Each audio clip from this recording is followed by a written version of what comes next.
Here is a mental workout for loving relationships using your personal Merkaba.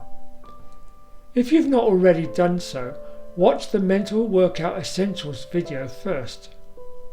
Remember, you can add other programs to your personal Merkaba and they'll keep executing until you delete them. Here we go.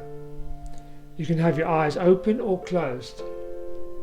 Breathe in through your nose. Breathe out through your mouth.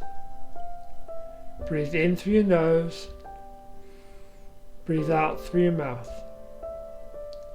Breathe in through your nose. Breathe out through your mouth. Say to yourself, Merkaba. Surround yourself with a star tetrahedron. Expand the star tetrahedron or shrink yourself so you fit. It can be as big as you like. Notice the star tetrahedron spinning like a dynamo. Now surround the star tetrahedron with the outer sombrero or flying saucer shape. Ensure the flying saucer shape encloses the star tetrahedron.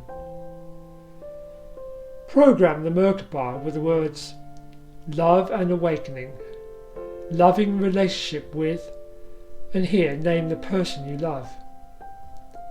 That's it. Stay with the Merkaba field you've created for a few more seconds if you like, or move on to your next workout.